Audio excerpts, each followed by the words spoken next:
உண்மையிலே இன்றைக்கு நான் தாமரபரணி நதிக்கரையில் வந்தாலும் இன்றைக்கு என்னுடைய சொந்த கிராமத்திற்கு எல்லோருக்கும் தெரிந்திருந்தால் கூட அப்பர் பெருமானாலும் திருமங்கை ஆழ்வாராலும் பாடல்பட்ட இடம்தான் இந்த தஞ்சாவூர் புதுவி சாலை. பட்டுக்கோட்டை என்பது நாணியம்மன் அருள்பாலிக்கின்ற இந்த இடம். நாணியம்மன் அருள்பாலிக்கின்ற இடம். இங்கேதான் நாணியம்மன் இருக்கிறது என்பதை நீங்கள் அறிவீர்கள், நான் அறிவேன். அந்த இடத்துக்கு ஒரு பெயர் போன ஒரு ஊர் இந்த ஊர் பட்டுக்கோட்டை. மலராயால் பட்டு கோட்டையாக கட்டப்பட்டதால் பட்டுக்கோட்டை என்று சொல்லுவார். சில ஊரை சொன்னால் எல்லோருக்கும் தெரியும். சில பேர் பேரை சொன்னால் அந்த ஊரை சொல்வார்கள். ஆனால் அந்த ஊர் பேரை சொன்னால் சில பேரை சொல்வார்கள். அப்படி போட்டுதான் பட்டுக்கோட்டை கவிஞர் கல்யாண சுந்தரம் பிறந்த இந்த ஊர். பட்டுக்கோட்டையாக என்று சொன்னாலே அது கல்யாண சுந்தரம் அவர்களை தான் சார். அந்த அளவுக்கு பட்டுக்கோட்டை ஒரு பிரபலமான ஊர். இந்த ஊரிலே பிறந்தவன் தான் பட்டுக்கோட்டை கல்யாண சுந்தரமும் ஓயக்கேதவரும் சென்னையிலே போய் தொழிலுக்காக சினிமா துறையில் பாட்டு பாடி பாட்டு மக்களுக்காக பாடியவர் பட்டுக்கோட்டை கல்யாண சுந்தரம். மனுஷன் சாப்பிட வேண்டாம் தம்பி பெயரே அப்படிங்கிற பாட்டை இன்னைக்கு அந்த மனுஷன் யார் சொல்றாங்கன்னா இன்னைக்கு டெல்டாக்காரன் சொல்லி நமது தமிழ்நாடு முதலமைச்சர் அவர்கள் இன்னைக்கு டெல்டாக்காரன் எல்லாம் நோக்கி சாப்பிட்டு கொண்டிருக்கிறார்கள் என்றுதான் சொல்ல வேண்டும். அந்த வகையில் இந்த பட்டுக்கோட்டையில் இன்றைக்கு சிறப்பான முறையில் இந்த தமிழகம் தலைநகர தமிழரின் பயணமாக 18ஆம் நாள் நிகழ்ச்சியில் இன்றைக்கு உங்களை எல்லாம் சந்திக்கின்ற அற்புதமான வாய்ப்பினை உருவாக்கி கொடுத்த மாவட்ட தலைவர் ஜெய் சதீஷ் அவர்களுக்கு என்னுடைய நன்றியை வழக்கத்தை தெரிவித்துக் கொண்டு மாநில பொதுச்செயலர் கருப்பூர் நானந்தன் அவர்களும் பன்னவை இளங்கவர்களும் மகா சுசீதரன் அவர்களும் லோகநாதன் அவர்களும் தர்மராஜ் அவர்களும் 18 நாட்களாக இப்போது உண்ணாமல் உறங்காமல் தினசரி ஏற்பாடுகள் செய்திருக்கிறார்கள். இது 18ஆம் நாள் இந்த பயணத்தில் அவர்களுடைய சிறப்பான ஏற்பாடு செய்திருக்கிறார்கள். அவர்களுக்கு எனது மனமாக நன்றியை வேளாண் பட்ஜெட்டில் குழுக்களுக்கு 20 கோடி, தார்பாய்களுக்கு 5 கோடி நிதி ஒதுக்கியுள்ளோம் என்று சொன்னீங்களே, அது எங்கே? உணவுத்துறை அமைச்சர் 2023 ஜனவரியில் என்ன சொன்னார் என்று கேளுங்கள். 103 இடங்களில் திறந்தவெளி சேமிப்பு 210 கோடி ரூபாய்க்கு நீர் மேலாண்மை திட்டம் அமைப்போம் என்று சொன்னார். இதுவரை செய்தார்களா என்று சொன்னால் இல்லை. 10,000 கோடி ரூபாய்க்கு நீர் மேலாண்மை திட்டம். ஒன்றியந்தோறும் தானிய கிடங்கு அமைப்போம் என்று சொன்னார். இதுவரையிலும் செய்யவில்லை. எந்த ஒன்றியத்தினாவது இதுவரையிலும் தானிய கிடங்கு அமைத்திருக்கிறார்கள் என்று சொன்னால் ஒன்றுமில்லை. நீங்கள் இந்த மழையால் பாதிக்கப்பட்ட 6,30,000 ஏக்கர் ஜூன் மாதம் பயிரிடப்பட்டது 6,30,000 ஏக்கர். ஆனால் மழை வரும் என்று தெரிந்திருந்தும் மழைக்காக ரூபாய்களை ஒதுக்கிறது என்று தெரிந்திருந்தும் முதலமைச்சர் நான் ஒரு டெல்டாக்காரன் என்று சொல்லி எல்லாம் மழையை பாதிக்கப்பட்டது. அறுவடை செய்த நெற்கள் கொள்முதல் செய்யவில்லை. பிறகு நான் போன்றவர்கள், எடப்பாடி போன்றவர்கள், கருப்பு உதாரணம் போன்றவர்கள் நேரடியாக இடத்துக்கு வந்து பார்வையிட்ட போது அதன் பிறகு ஏதோ கொள்முதல் செய்வதாக ஒரு பாவனை செய்தார்களே தவிர ஒன்றுமில்லை. துணை முதலமைச்சர் அவர்கள் வந்தார்கள். துணை முதலமைச்சர் அவர்கள் வந்து நேரில் பார்த்துவிட்டு ரயில்வே ஸ்டேஷனுக்கு போய் அங்கெல்லாம் ஏற்றுமதி செய்வதாக பார்த்துவிட்டு உடனடியாக ஏற்றுமதி சென்று விட்டார். உணவுத்துறை அமைச்சருக்கும் துணை முதலமைச்சருக்கும் அதிலே கருத்து வேறுபாடு. என்ன செய்வதென்று அவர்களுக்கு தெரியவில்லை. ஆனால் 1 கிலோ நெல்லுக்கு 1 மூடை நெல்லுக்கு 40 ரூபாய் கமிஷன் கொடுக்க வேண்டியிருக்கு. கொள்முதல் நிலையங்கள் கிடையாது. கொள்முதலுக்கு அரசு கொள்முதல் நிலையம் எதுவுமே கிடையாது. உங்களுக்கு தெரியும். நான் சொல்ல வேண்டிய அவசியம் இல்லை. தஞ்சாவூர் பகுதியில் அந்த காமராஜ் போன்றவர்கள், நமது எம்எல்ஏ என்ஆர் ரங்கராஜன் போன்றவர்கள் இருக்கிறார்கள். ஆனால் 1 இடம் கூட அரசு கொள்முதல் நிலையம் கிடையாது. நாம் நேரடியாக எல்லா பயிரும் உழைக்கிறது மகள் கவனங்களை. ஆனால் அவர்களுக்கு ஆட்சியில் இருந்து மக்களுக்கு சேவை செய்ய வேண்டிய நோக்கமே கிடையாது. அவர்களுக்கு ஒரே நோக்கம் தன்னுடைய மக்கள் வாழ வேண்டும் என்பதற்காக தன்னுடைய மகன் துணை முதலமைச்சர் அவரை முதலமைச்சராக ஆக்க வேண்டும் என்பதற்காக ஒரு ஆட்சி நடத்தி கொண்டிருக்கிறார்கள். தவிர வேறு ஒன்றுமே இல்லை. இன்றைக்கு ஒவ்வொரு போராட்டமும் நடத்தி கொண்டிருக்கிறார்கள். சார் என்கிற போராட்டம் அமைச்சர் பேசினார். சார் அப்படின்னு சொன்னாலே திமுக ஒரு பயம். அண்ணா பல்கலைக்கழகத்தில் ஒரு மாணவியை தனியாக இரவு நேரத்தில் 8 மணிக்கு போய் அழைத்து போய் அவரும் பாலியல் துன்புறுத்தலாம் பண்ணி அவருக்கு ஒரு சார் இருக்கார் பேசுங்க அப்படின்னு சொன்னார். அந்த சார் என்பது பாலியல் வன்கொடுமை என்பது தொடர்ந்து கீழ்காட்சி நடந்து கொண்டே இருக்கிறது. பள்ளிப்பட அரசு மேல்நிலை பள்ளியை பார்த்தாலும் ஆசிரியர் கொலை, பட்டுக்கோட்டை அரசு மாணவர் தலைமை ஆசிரியர் ஒரு தலைமை ஆசிரியரை பாலியல் கொடுமை கொடுத்திருக்கிறார். இவ்வளவு மோசமான ஒரு சூழ்நிலை உலக நாட்டிலே சேகரிக்கிறார். உலக நாட்டிலே உதயநிதி நற்பணி மன்றத்தில் ஒருவர் பெண்ணுக்கு பாலியல் வன்கொடுமை கொடுத்திருக்கிறார். கோயம்புத்தூரிலே நீங்கள் பார்த்திருக்கிற 10 நாளைக்கு முன்னாக நீங்கள் ஒரு ஆண் பெண் தனியாக இருக்கும்போது அந்த ஆணை அறிவாளால் வெட்டி சாய்த்து 3 பேர் அப்படியே அழகாக தூக்கி போய் 11 மணியிலிருந்து காலை 4 மணி வரையில் பாலியல் பலாத்காரம் பண்ணியிருக்காங்க சொன்னார். என்ன இதில் காவல்துறை என்ன செய்கிறது? காவல்துறை கையில் வைத்திருக்கிற முதலமைச்சர் என்ன செய்து கொண்டிருக்கிறார்? எதுவுமே கரூரில் ஒரு சம்பவம் 41 பேர் இறந்து போனார்கள். தமிழக வெற்றி கழகத்தின் தலைவர் பிரச்சாரத்திற்காக போகிறார். அந்த பிரச்சாரத்தில் அவர் எடுத்தவுடனே 10 ரூபா பாட்டு 10 ரூபா பாட்டுல பாட்டு போனார்.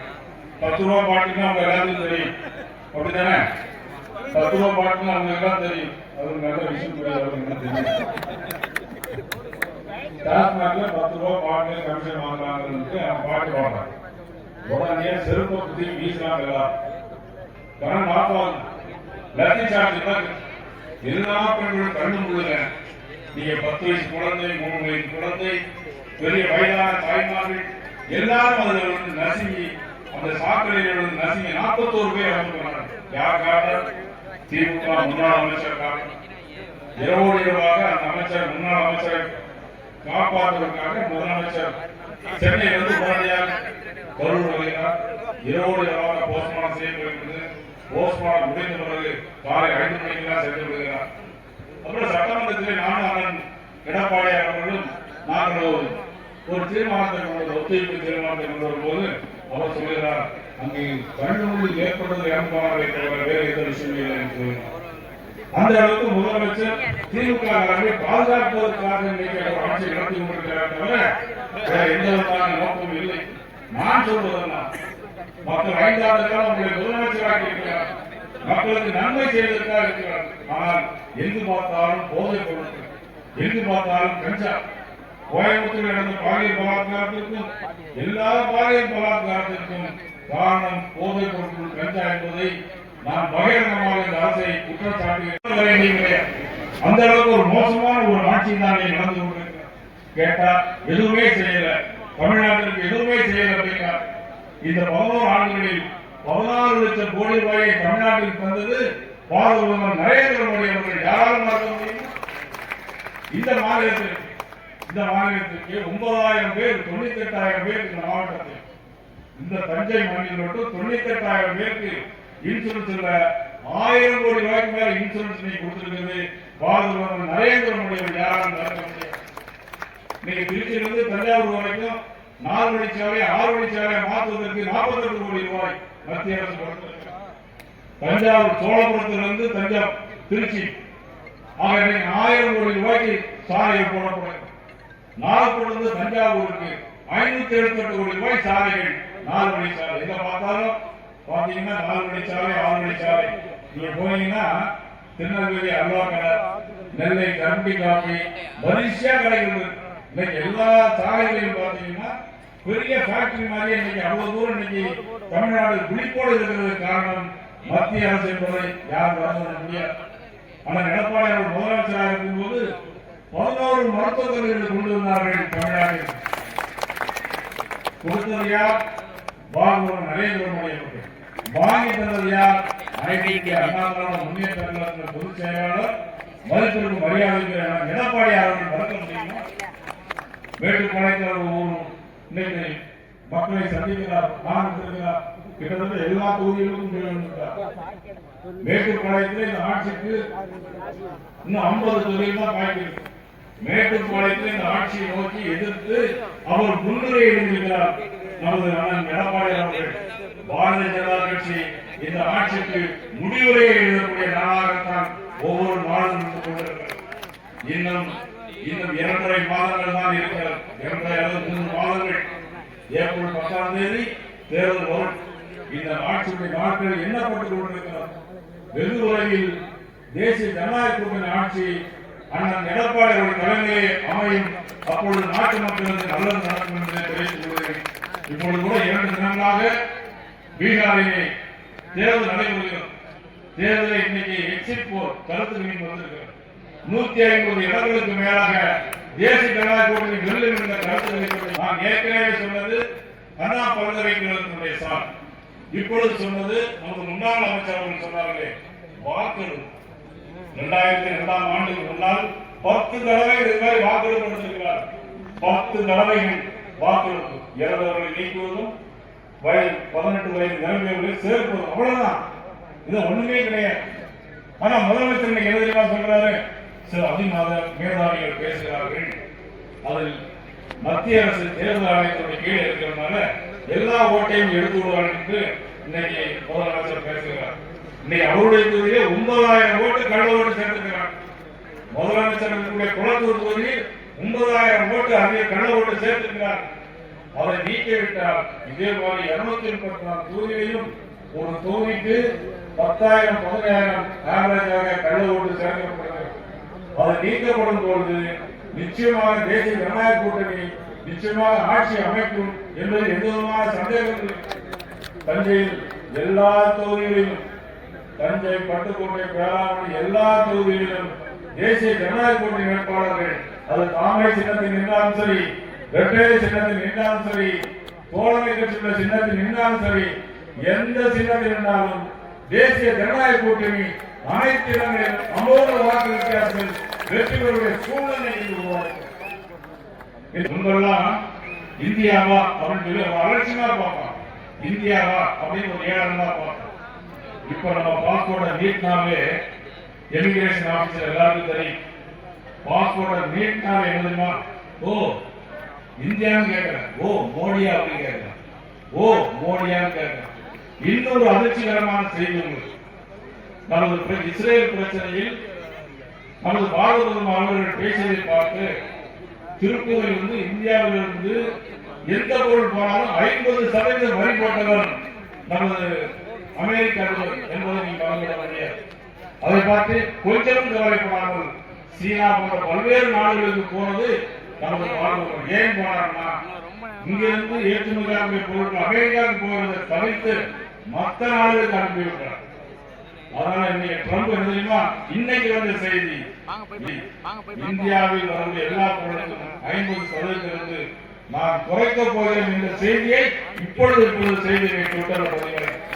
அப்படின்னா நமது பாரத நரேந்திர மோடியவர்கள் எவ்வளவு வீரத்துடனும் வீரத்துடன் செயல்படுகிறார், தைரியத்துடன் செயல்படுகிறார் என்பதை நாம் அறிந்து கொள்ள வேண்டும். இந்த நேரத்தில் இன்னொரு வீடியோ நம்ம தமிழ்நாட்டில் வரக்கூடிய நம்ம பல்வேறு விஷயங்களை இன்னொரு வீடியோ நம்ம பார்க்கணும். தஞ்சாவூர் மக்களின் உள்ள குரல் மோசமா இருக்கு. தெரியுது எந்த துறையில தான் லஞ்சம். ஆள் விவசாயிக்கு எதிரி. அவரால் விவசாயிக்கு எந்த நன்மையும் கிடையாது. விவசாயிகளுக்கு எதுவுமே கிடையாது. லோன் கிடையாது, நிலத்துல உரம் கிடைக்காது, யூரியா கட்டுப்பாடு, ஒரு லோன் கிடையாது, ஒரு இன்சூரன்ஸ் கிடையாது. பூச்சி மருந்து போய் நம்ம வயல வந்து கொடுக்குது. கரும்புல உள்ளவங்களுடைய பூச்சியை வந்து வயல விழுந்துருக்கு. அந்த பூச்சியை 2 வருஷத்துக்கு போய் கேட்கறதுனால விலையெல்லாம் சமம். ஒரு பொருள் வளர்ந்து 2 பூச்சிக்கிறாங்க. இன்னும் நெல் பிடிக்கிறதுக்கு எங்களுக்கு அனுமதி கொடுக்கல. நெல் பிடிக்க மழை நிச்சயமாக வெல்லும். அப்பொழுது இந்த மேடையில் இருக்கிற முக்கியமான பொறுப்பில் இருப்பார்கள்.